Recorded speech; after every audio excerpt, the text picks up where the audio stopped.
नमस्कार, मैं हूं नीरज बेहरा और आप देख रहे हैं A1 टीवी की खास पेशकश राज्य सरकार का दूसरा कार्यकाल का दूसरा साल। इस खास कार्यक्रम में इस बार हम बातचीत कर रहे हैं राजस्थान सरकार के विभिन्न महकमों के मुखियाओं से कि आखिरकार उन्होंने 2 साल में ऐसे कौन से कार्य किए हैं, ऐसी कौन सी योजनाएं बनाई हैं जिनका लाभ आम आदमी को मिला है। इसी कड़ी में मेरे साथ जुड़ रहे हैं गुलाब चंद जी कटारिया, राजस्थान के गृह मंत्री हैं। आपका A1 टीवी में स्वागत है। धन्यवाद आपका।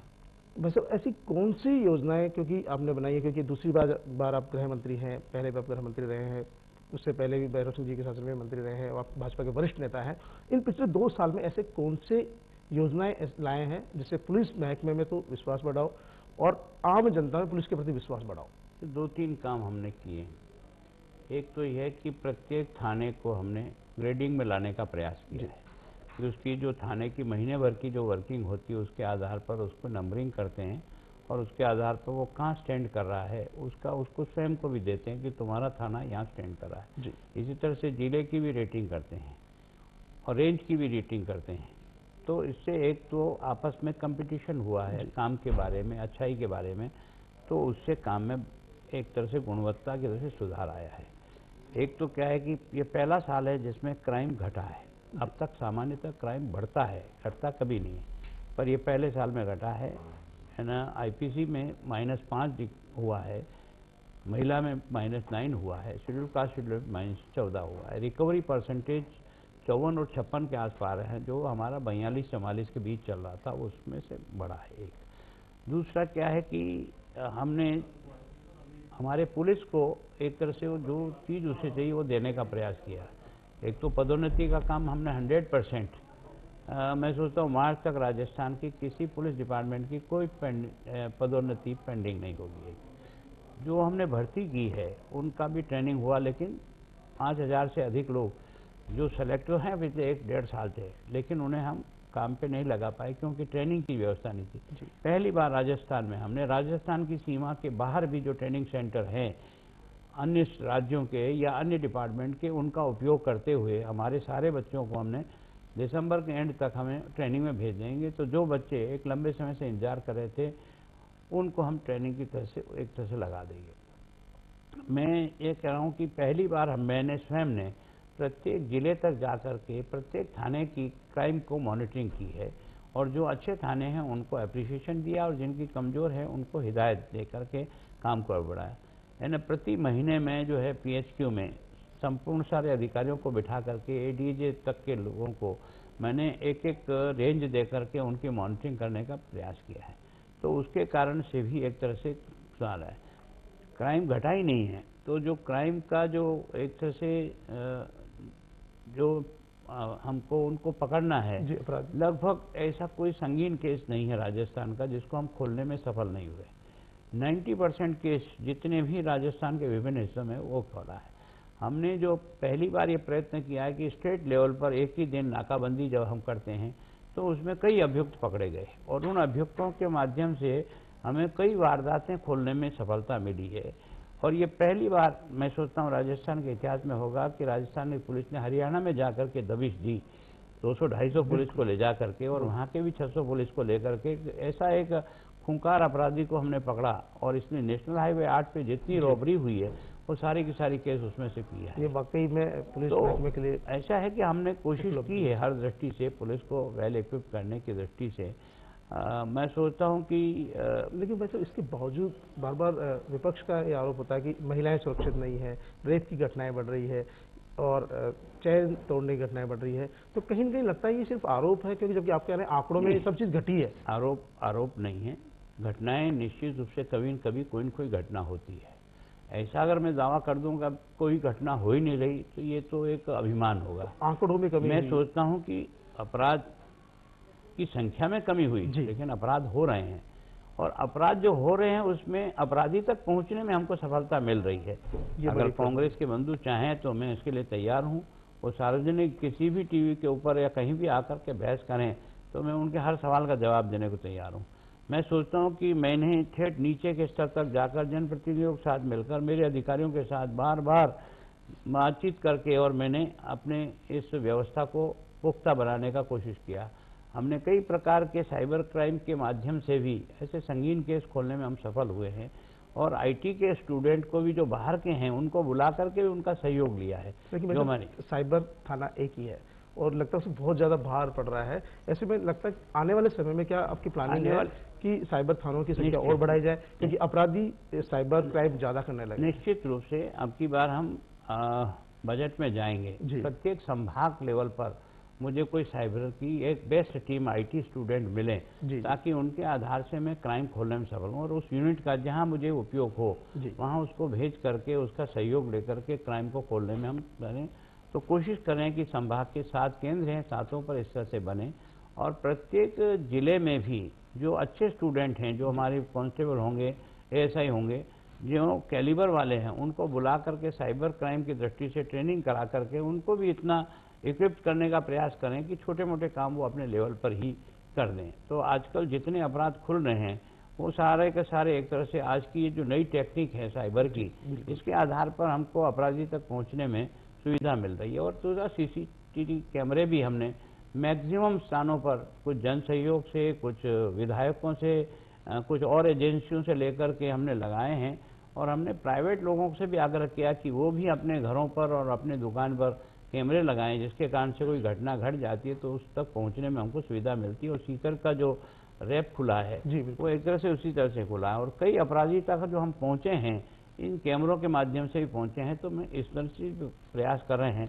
कि उसमें सुधार हो। लेकिन कहीं नहीं लगता है सब नफरी में कमी है, जांच अधिकारियों की कमी है, जिस दर पर जनसंख्या बढ़ी है उस दर पर भर्तियां नहीं हुई पिछले लंबे समय से, वो कहीं कहीं रिक्वायरमेंट है कि अभी नफरी की कमी है। और इसीलिए आपने देखा होगा पिछले सरकार के समय 12,000 लोगों की परीक्षाएं उन्हें कराई, लेकिन उन 12,000 को लेने का प्रयास हमने किया, लेकिन हमारे पास ट्रेनिंग करने की कैपेसिटी राजस्थान में 6,000 ही है। अगर अभी मैं 15,000 और ले भी लूँ तो मैं उनको ट्रेनिंग कहाँ कराऊंगा, और जब तक ट्रेनिंग नहीं करूंगा वो मेरे कांस्टेबल बन नहीं सकते हैं। इस कारण से मैं सोचता हूँ कि अभी जो साल भर में हमने काफ़ी वैकेंसी को भरा है, अभी प्रमोशन से पदों को भरा है, सीआई की सीटें लंबे समय से खाली थी, 3 साल से लिटिगेशन में थी, उसको समाप्त किया है। यानी मेरा ये विभाग है कि आज आईपीएस तक के सारे लोगों को प्रमोशन का जो चांस है समय पर मिल रहा है। तो जितना सुधार किया जा सकता उतना करने का प्रयत्न करें, लेकिन फिर भी ये दावे से नहीं कह सकते कि अब तो बिल्कुल अपराध खत्म ही हो गया है, ऐसा तो नहीं है। अपराध कभी न कभी कहीं न कहीं किसी रूप में घट ही रहा है, पर वहाँ तक पहुँचने का प्रयत्न कर रहे हैं। अच्छा, एक कमिश्नरेट जो प्रणाली शुरू की गई थी काफ़ी सोच समझ के की गई थी, लेकिन ये लगता है कि जितना उम्मीद की जा रही थी वो अपनी उम्मीद पर खरी नहीं उतर पा रही है और विवादास्पद ज़्यादा हो गई है कमिश्नरेट प्रणाली। तो कमिश्नर प्रणाली में दोष नहीं है, बाकी कि जिस प्रकार का काम करने की जो टीम जिस प्रकार की चाहिए और उसकी जैसी मॉनिटरिंग चाहिए उसमें थोड़ी अभी लेकुना है, उसको सुधारने का प्रयत्न कर रहे हैं। लेकिन फिर भी आप ये मानो कि इतना बड़ा शहर होते हुए भी इस शहर में लॉ एंड ऑर्डर की स्थिति सामान्य तो ठीक है, इक्की दुक्की घटनाएं तो डेली इतने बड़े जनसंख्या में कहीं कुछ होगी, लेकिन ऐसा नहीं है कि शहर बिल्कुल भगवान भरोसे हो गया। तो काम तो कर रहे हैं। जोधपुर का भी आपने देखा होगा, दोनों कमिश्नरेट प्रणाली चल रही है, ऐसा नहीं है कि वहाँ लॉ एंड ऑर्डर मेंटेन नहीं है, लेकिन इसमें सुधार की अभी भी गुंजाइश है। महिला अपराधों को लेकर बार बार सवाल निशान उठते हैं, महिला अपराधों में कमी हो इसके लिए कोई विशेष प्लानिंग है आपके दिमाग में कि आने वाले समय में जो बालिकाओं पर दुराचार और दूसरे अपराध होते हैं उनमें रोकथाम हो, उनके लिए कोई प्लानिंग हो? देखो, हम सारी बच्चियों को अब स्कूलों और कॉलेजों में जा करके उनको भी सेल्फ कॉन्फिडेंस पैदा हो, इसके लिए उनको विभिन्न प्रकार की ट्रेनिंग पुलिस की हमारी जो कांस्टेबल है वो जा करके दे रही है। मैं सोचता हूँ हजारों की संख्या में हमने उन बच्चियों को इस तरह से ट्रेन किया है, उससे भी थोड़ा सा उनका आत्मविश्वास बढ़े। जितने भी स्कूल कॉलेजेस हैं वहाँ हमने पुलिस को समय समय पर लगा करके रेड की है, जिसके कारण से आए दिन छेड़छाड़ की घटनाएं होती है, उस पर हमने थोड़ा सा कंट्रोल करने का प्रयास किया है। पुलिस की मोबिलिटी बढ़ाने के लिए भी हमने अधिकांश स्थानों पर पुलिस के साथ 4 व्हीलर के साथ साथ 2 व्हीलर को भी लगाने का प्रयास किया है, ताकि उनकी मोबिलिटी जल्दी हो जाए और तंग गलियों में भी पुलिस की जो है वो पहुँचना आसान हो जाए। कई बार अभियुक्त इसी बात का फ़ायदा उठा लेता है कि वो ऐसे रास्ते से निकल जाता है कि जिस रास्ते में और गाड़ी जा ही नहीं सकती है, तो उसके कारण से भी उसका पीछा करने के लिए हमने मोटरसाइकिल को भी एक माध्यम बना करके बड़ी संख्या में 1000 मोटरसाइकिलें दिए, आगे और कुछ देंगे ताकि प्रत्येक कांस्टेबल के पास। फिर बीट प्रणाली को हमने सशक्त किया है, हमने एक एसओजी के माध्यम से कई संगीन केस को जो है ना वो हमने खोला है और मैं सोचता हूं कि एसीबी ने जिस प्रकार का केस माइंस का खोला है वो अपने आप में डिपार्टमेंट के लिए एक बहुत ही एक तरह से उपलब्धि मान सकता हूं। इसी प्रकार से कई एसीबी ने इस प्रकार के केस खोले जिसमें मेरे पुलिस के अफसर भी उसके चपेट में आए हैं, तो उनके खिलाफ भी कार्रवाई की। तो काम तो करते हैं, लेकिन कमियां भी कहीं न कहीं रह जाती है, इसमें ये नहीं दावा कर सकते हैं कमियां नहीं रहती है। तो हम और सुधारने का प्रयत्न करेंगे और अच्छा करने की कोशिश करेंगे। चर्चा भी जारी रहेगी, लेकिन मिलते हैं एक छोटे से ब्रेक के बाद।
की दिन भर की खबरों का ताना बाना। देखिए गुड इवनिंग जयपुर रोजाना शाम 7:30 बजे। जीवन में होने वाले उतार चढ़ाव और शेयर बाजार संबंधी जानकारी के लिए देखिए तारे सितारे। अपने सवाल पूछें 9413334035 या 9929265789 या फिर 8440055455 पर। आप हमें ईमेल भी कर सकते हैं। हमारा ईमेल आईडी है 27nakshatra@gmail.com या फिर हमें पत्र लिखकर अपने सवालों के जवाब पूछ सकते हैं।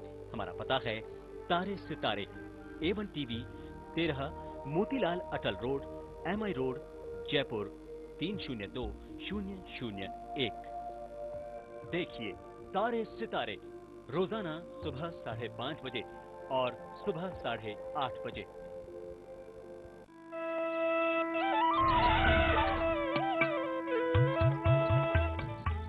हमारी जिंदगी बहुत सारे रंगों वाले फूलों का एक गुलदस्ता है, जिसमें सबसे खुशनुमा और चटकीले हैं संस्कृति के रंग।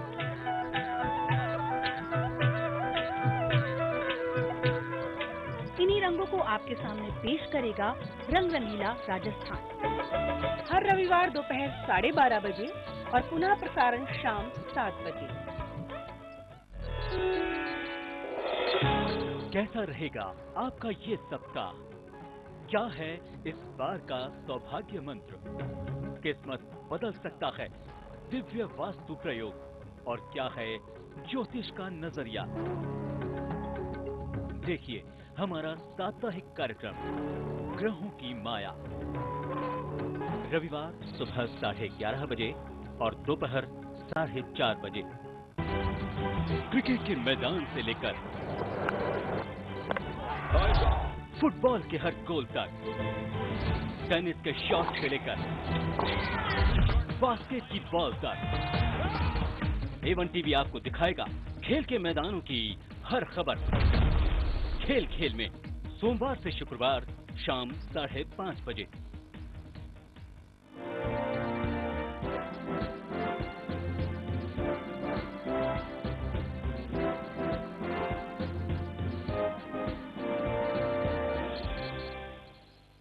ब्रेक के बाद आपका पुनः स्वागत है। मेरे साथ थे चर्चा में गृह मंत्री गुलाब चंद जी कटारिया। कटारिया साहब, आपने कुछ स्पेशल थाने भी बनाए थे, जैसे JDA थाना, साइबर क्राइम, तो इस तरह के कुछ और प्लानिंग है क्या कि स्पेशलाइजेशन किया जाए ताकि अपराधियों पर सीधे तरीके से पकड़ बनाई जा सके? क्योंकि अब जो आ रहा है जमाना स्पेशलाइजेशन का आ रहा है, पुलिस चलती है पात पात और वो अपराधी कहीं उनसे आगे, कहीं गुना अधिक एक्टिविटीज में होते हैं, उनकी जो तकनीकी है बहुत ज़्यादा फास्ट है, तो उस तरह को स्पेशलाइजेशन करने का तो है क्या? निश्चित रूप से कोशिश कर रहे हैं। जैसे पेशी पर हमारे जो लोग जाते हैं जेल से, जी जी। उनकी जो हमारी टीम है वो वेल इक्विप्ड भी हो और बहुत संजीदी हुई हो, ताकि उसका जो हम प्लेसमेंट करें। तो ये जो आनंदपाल वाली जो दुर्घटना हो गई, ये किसी न किसी गलती के कारण से हो गई, ये न हो इसके लिए प्रयास करें। जहाँ जहाँ भी पर्यटन का दबाव बहुत रहता है, वीआईपी मूवमेंट बहुत रहता है, उसके लिए वीआईपी का अलग से ही विंग बना दें, ताकि हमारी पुलिस जो है ना उसमें डिस्टर्ब ना हो। तो इसी प्रकार से हम जो है ना थानों पर जो है ना, हर थाने पर एक एक दो दो ऐसे लोग दे रहे हैं जो आईटी के ठीक प्रकार से जानकार हों, ताकि इन्वेस्टिगेशन में थाने के जो मदद करें। हम कोशिश कर रहे हैं कि कांस्टेबल को सीधा सीआई बनाया जा सके, उसको परीक्षा में बिठा करके उसकी योग्यता का लाभ लें। तो उसके लिए भी उसका जो प्रमोशन का कोटा है उसमें कुछ सोच रहे हैं कि उसको कैसे आगे करा जाए। जितने भी अच्छे काम करने वाले लोगों को उसको हर महीने अपने अपने ज़िले लेवल पर उनको पुरस्कृत करते हैं। यहाँ प्रदेश लेवल पर भी हम अच्छे काम करने वाले को पुरस्कृत करते हैं। डीजी लेवल पर भी अच्छे काम करने वालों को पुरस्कृत करते हैं। जिनका काम कमज़ोर है उनको हम नोटिस भी थमाते हैं कि आपका यहाँ है।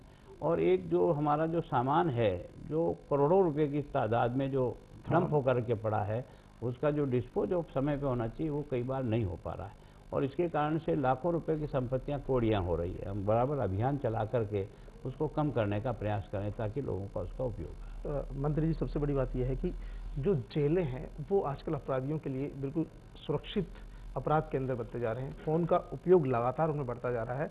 ऐसी कौन सी प्लानिंग है कि आप आने वाले समय में जेल से जो अपराध संचालित हो रहे हैं फोन के माध्यम से, मोबाइल के माध्यम से, और कई बार जेल प्रशासन की मिलीभगत भी सामने आ रही है, तो उनको रोकने के लिए कोई योजना आपके दिमाग में है जो आने वाले समय में आप इम्प्लीमेंट करना चाहते हैं? देखो, हमने हर अब जेल के ऊपर आरएससी के लोगों को बाहर लगाया जी, ताकि उनकी चेकिंग प्रॉपर होकर के अंदर जाए। जी, फिर भी कहीं न कहीं कोई कमी रह रही। एक चैम्बर लगाने के लिए हमने पूरे आदेश कर रखे हैं, और मार्च 16 तक यानी कम से कम जितनी सेंटर जेलें हैं उसमें समय चैम्बर लग जाएगा। तो उसके बाद वहाँ अगर कोई सिम ले भी जाएगा तो वो उसका उपयोग नहीं कर सकेगा, एक तरह से वहाँ से नहीं होगा। और दूसरा ये है कि हमने हाई सिक्योरिटी जेल और बनाई है, जो बहुत ही एक तरह से अभियुक्त हैं, जो बहुत ही क्रिमिनल टाइप हैं। ऐसे लोगों को अजमेर की जेल में शिफ्ट करके भी उनको हम घेरने का प्रयास करें। कोर्ट में भी हमने जगह जगह एप्लीकेशन लगा करके, अब बाहर निकालते हैं तब उनको हथकड़ी लगा करके निकालें, इसकी परमिशन लेने का प्रयास करें, और लगा भी रहे हैं। अभी हम कुछ स्पेशल गाड़ियां तैयार करें जिनको हम पेशी पे ले जाते समय उसमें भी लॉकर होगा, ताकि उसको लोग लगा रहेगा और हमारी गार्ड उसके बाहर रहेगी, ताकि एक तरह से वो किसी तरह से वहाँ से भाग ना सके, और उसको बाकी जो सुविधाएं आवश्यक पानी पेशाब की वो उसको अंदर ही मिल सके। इस प्रकार की गाड़ियाँ बना रहे हैं, उसके लिए भी पैसा हमने करोड़ों रुपया दिया है। तो मैं सोचता हूँ कि हम उस और सोच रहे हैं कि वास्तव में इसको कैसे कंट्रोल किया जाए, और कुछ करने का प्रयत्न हुआ है। आपके पास आपदा प्रबंधन का महकमा भी है। आपदा प्रबंधन को लेकर जिस तरह लगातार, क्योंकि किसानों पर आपदा जब आती है तो परेशानी का सामना करना पड़ता है, कुछ आत्महत्याएं भी हुई है, उससे भी काफ़ी सरकार की बदनामी हुई है। लगता है आपदा प्रबंधन के जो नियम कायदे हैं उनमें कुछ सुधार की गुंजाइश है, ताकि किसानों को उनकी उपज जो बर्बाद हो जाती है उसका पूरा लाभ मिल सके, और सरकार को भी इस परेशानी को सामना करने से बचा जा मैं सोचता हूँ ये जो शब्द हैं आपदा के बारे में, ये घिसे पीटे हैं। मैंने इस आपदा विभाग को संभालने के बाद मैं इसको गारंटी से कह सकता हूँ कि पिछली बार मैंने विधानसभा में घोषणा की है, इतने दिन में मैं गिरदावरी करूँगा, इतने दिन में उसका पेमेंट करूँगा, इतने दिन में ये करूँगा। और मैं ये कह रहा हूँ कि ये मैंने पहला प्रयत्न किया कि 50% से अधिक खराब को ही पैसा मिलता था। मैंने अपने यहाँ से मेमोरेंडम ले जाकर मैं और मुख्यमंत्री जाकर के मिले, और मिलने के कारण अब 33% से अधिक खराब को भी एक तरह से उसको मुआवजा मिलता है। मुआवजा जो मिलता था उसका ढेड़ा बढ़ाया जी, और ढेड़ा बनाने के बाद पहली बार 1437 करोड़ रुपया हम केंद्र से लेकर के आए। यद्यपि वो पर्याप्त नहीं थे, हमने 3200 मांगा, लेकिन हमको 1437 मिला। लेकिन हमारा पैसा और दोनों मिला करके पिछली बार मैंने 2600 करोड़ रुपया यानी यहाँ से पैसा मैंने ऑनलाइन कलेक्टर के यहाँ ट्रांसफ़र किया, और कलेक्टर ने ऑनलाइन किसान को ट्रांसफ़र किया। एक दो किसान को नहीं, 26 लाख किसानों को मैंने पैसा ट्रांसफ़र किया, और एक सिंगल शिकायत कि हमें पैसा नहीं मिला या हमें ये हुआ, ऐसी एक शिकायत। गिरदावरी रिपोर्ट में जो देरी होती है शायद वो बड़ा ये कारण अभी सेकंड टाइम पर है, ये पहले टाइम पे नहीं है। पहले टाइम पे गिरदावरी समय पे होकर के हमने सारा, अभी जो इस बारिश की बुआई में जो हुआ है और उसमें जो खराबा हुआ है उसकी गिरदावरी का जो हमारा शेड्यूल तय है 15 अक्टूबर को शुरू करते हैं, 15 नवंबर तक आता है। अब की बार ये 15 नवंबर तक हमारे कुछ जिलों का आ पाया, कुछ का नहीं आया, लेकिन 30 नवंबर तक हमने राजस्थान के 31 जिलों का रिकॉर्ड मंगा लिया। 2 जिले डूंगरपुर और उदयपुर बाकी रहा, उनकी भी 1 और 2 तारीख को आ गया। आज की तारीख में हम कह सकते हैं कि 100% गिरदावरी के आंकड़े हमारे पास आ गए हैं, पर हमारा मेमोरेंडम बन करके 11 तारीख तक हम तैयार करेंगे और उसको लेकर के केंद्र के पास जाएंगे और वहाँ से जो भी राहत अधिक से अधिक मिल सके वो ला करके देंगे। वैसे सबसे बड़ी बात है कि एसीबी और एसओजी को लेकर सरकार जब कांग्रेस की होती है तो भाजपा आरोप लगाती है कि इसका राजनीतिकरण हो रहा है, जब आपकी पार्टी की सरकार है तो कांग्रेस आरोप लगाती है कि इसका राजनीतिकरण हो रहा है। आखिरकार क्या ये विभागों का राजनीतिकरण सरकार बदलने के साथ होता है या सिर्फ एक दूसरे पर आरोप प्रत्यारोप की राजनीति? मेरे हिसाब से एक दूसरे पर आरोप प्रत्यारोप है।